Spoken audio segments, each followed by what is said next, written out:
So, యూజువల్‌గా ఇప్పుడు ఇంట్లో ఉన్న ఆడవాళ్ళు ఏంటంటే, ఏదో ఒకటి తినేద్దాంలే, పర్ఫెక్ట్ డైట్ ప్లాన్ ఫాలో అవ్వడం చాలా కష్టం. బట్ మీరేంటి డైట్ ఒకటి కస్టమైజ్డ్ డైట్ ఇస్తాను అండ్ చక్కగా వాళ్ళే ప్రిపేర్ చేసుకోవచ్చు అంటున్నారు. ఏంటండి? అందరూ తినే విధంగా న్యూట్రిషన్ ప్లాన్ క్రియేట్ చేస్తా. ఆ క్వాంటిటీస్ ఏదైతే ఉన్నాయో పోర్షన్స్ వైస్ కొంచెం డిఫరెన్సెస్ ఉంటాయి అంతే. బట్ మీరు తినే ఫుడ్ గూడా హ్మ్.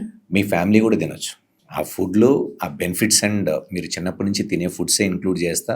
ఓహ్! ఏదో నైస్. ఫ్యాన్సీ ఫుడ్సో, ఎక్సాటిక్ ఫ్రూట్సో ఏమీ పెట్టను. సో, ఎన్ని రోజులు మనం ఆ డైట్ తీసుకోవాలి? ఇంకా కంటిన్యూయస్‌గా ఒక తీసుకోవచ్చు. 1 మంత్. 1 మంత్ ఫాలో అవ్వండి. హ్మ్. 1 మంత్‌లో మీ చేంజెస్ చూడండి. హ్మ్. చూసిన తర్వాత మీకు చాలా పాజిటివ్ వైబ్స్ అనేది క్రియేట్ అవుద్ది. ఎట్ ద సేమ్ టైమ్ మీ ఇంటర్నల్‌గానే మీకొక హ్మ్. ఫీల్. హ్మ్. అలాగే మీకు యాక్టివ్‌నెస్ క్రియేట్ అవ్వడం. ఓకే. దీంతో పాటు మీకు ఏదైనా వైటమిన్ డెఫిషియన్సీస్ ఉన్నా దాన్ని ఓవర్‌కమ్ చేసుకోవడానికి గుడ్ న్యూట్రియంట్స్ ఫుడ్స్‌ని మనం యాడ్ చేసుకుంటాం కాబట్టి డైలీ ఒక 20-30 మినిట్స్ హ్మ్. అలాంగ్ విత్ డైట్‌తో మీరు ఎక్సర్సైజ్ ఇంట్లో చేసుకుంటే గనక మీకు వండర్‌ఫుల్ రిజల్ట్స్ ఉంటాయి. So, end of the day ఎంతండి మరి ఆ డైట్ ప్లాను? ఓన్లీ 999